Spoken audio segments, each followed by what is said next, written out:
We are, in average, stable production En moyenne, la production est relativement stable. C'est une stabilité donc, qui a été assurée au courant des 20 dernières années avec 42 millions d'hectares cultivés au sorghum. Donc, with a cyclical peak of production. For example, 60 millions de tonnes par an, donc cycle de production cyclique en fait, parce qu'en 2006, il y a eu une augmentation importante de sorghum à cause du prix assez élevé des céréales.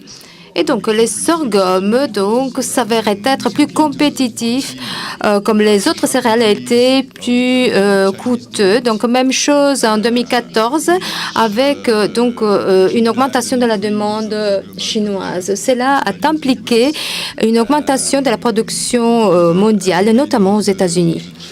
Parce que, comme vous le savez certainement, la Chine a toute une politique de subvention donc pour les maïs locaux, ce qui fait que les acteurs chinois, les parties prenantes, choisissent d'avoir des produits moins coûteux comme les sorgho. Alors, voyons maintenant les principaux pays producteurs au niveau mondial dans cette diapo. Nous voyons que le sorgho est présent dans tous les continents, dans le monde entier, donc en Afrique subsaharienne et l'Amérique du Nord. C'est donc les endroits de production principaux. Alors, dans ces deux zones, vous pouvez voir que nous avons deux modèles un peu différents. Et donc, dans l'Afrique subsaharienne, c'est une culture plutôt de subsistance. Alors, une part assez faible d'hybrides, alors que nous avons une production plus intense et orientée à l'exportation en Amérique du Nord.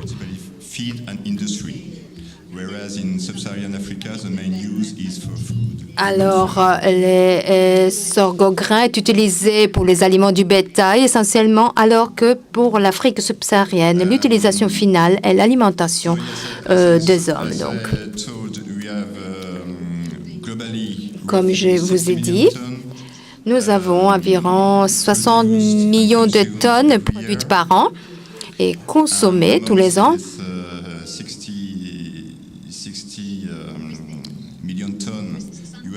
Donc, des 60 millions de tonnes, quasiment la moitié, est consacrée donc à l'alimentation, production de farine, de semoule, notamment dans les pays africains.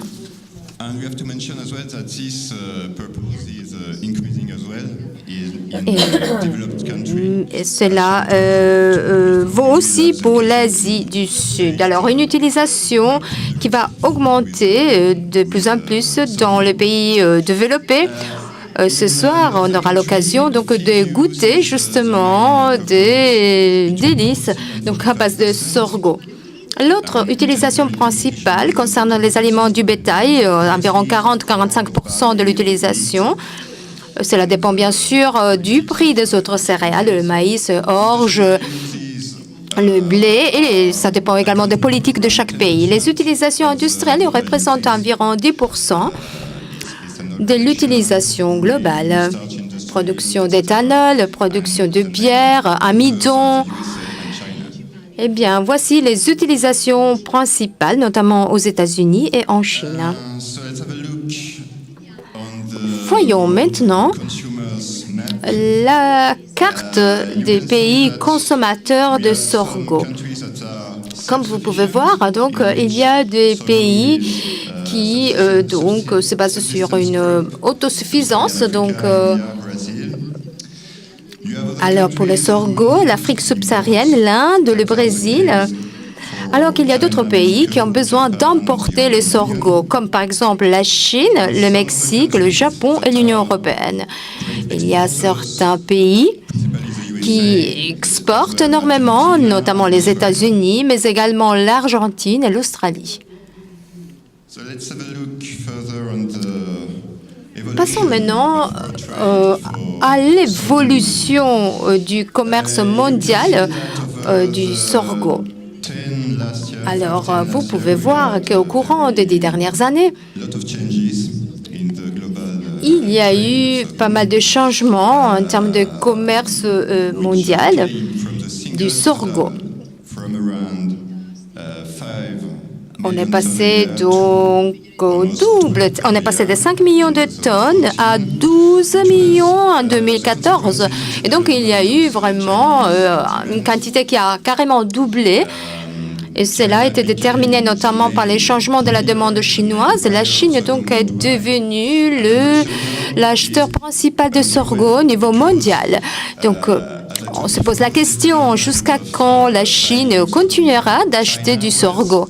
Eh bien, linked to the high C'est- prices for domestic corn. cet achat donc de la part de la Chine était dû aussi au prix élevé du maïs.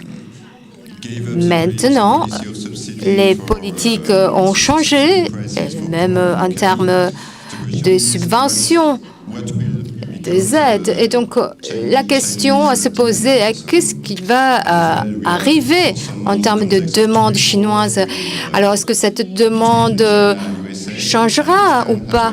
Et à la suite de la guerre commerciale entre Chine et États-Unis, il pourra aussi avoir un impact de la demande du sorgho de la part de la Chine. Donc, il y a une variabilité aussi en termes d'acheteurs historiques, comme le Japon ou le Mexique. Mais il y a également d'autres acteurs qui rentrent sur les marchés, comme par exemple l'Afrique, mais également l'Union européenne. On verra donc dans la prochaine diapo, il y a une demande au niveau de l'Union européenne. Et comment pouvoir satisfaire alors cette demande? À travers la production locale ou à travers l'importation? Alors ici, nous pouvons observer les flux du commerce global de sorgho. The main flow is from the USA to China. Alors, la route principale va des États-Unis jusqu'en Chine. Et comme j'ai dit, la question à se poser, qu'est-ce qui va arriver et quelle sera la route principale dans les prochaines années? Quels seront les changements et les modifications donc, des parcours commerciaux, justement à cause de la guerre commerciale entre les États-Unis et la Chine, et quel pourra être l'impact sur la production des États-Unis? Je parle donc des exportations américaines. Okay. If we now focus on Eh bien, si on porte maintenant l'attention sur le marché du sorgho en Europe, un marché qui, par rapport à la Chine et aux États-Unis, est encore petit, mais qui présente un certain potentiel. Alors, nous pouvons voir que donc, la zone cultivée à sorgho, 160 000 hectares par an, avec deux producteurs principaux, c'est la France et l'Italie.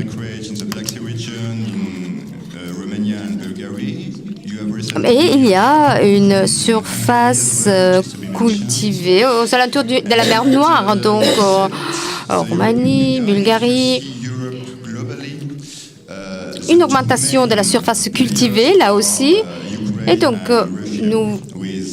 au-delà des deux acteurs principaux, on retrouve également l'Ukraine et la Russie, 60 000 hectares en Ukraine et environ 200 000 hectares en Russie. Et donc, nous retrouvons Ukraine et Russie aussi, au-delà des deux pays principaux. Alors, si nous regardons les flux du commerce en Europe, tout d'abord, nous pouvons voir qu'il existe une demande en Europe avec certains pays importateurs comme l'Espagne, l'Italie, le Benelux.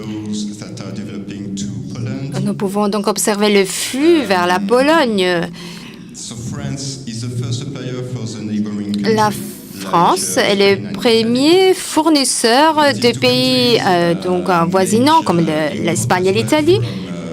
Mais ces deux pays importent également de Russie et d'Ukraine. Vous pouvez également observer ici que récemment, il y a eu de nouveaux fournisseurs, en fait. Alors, avant, les États-Unis exportaient énormément en Chine, mais à cause de la guerre commerciale, il y a eu déjà un premier changement qui a fait surface et donc certains volumes se sont déplacés sur l'Europe et notamment en Espagne. Alors, récemment, il y a aussi des flux venant du Sud qui, disons, sont présents.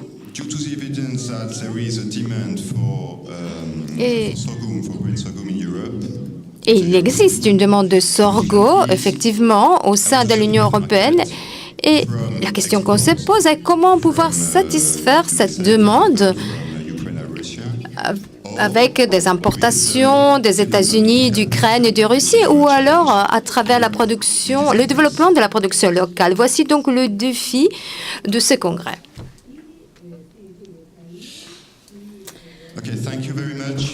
Alors, je vous remercie vraiment pour votre attention. Et maintenant, nous allons parler avec les experts. Merci.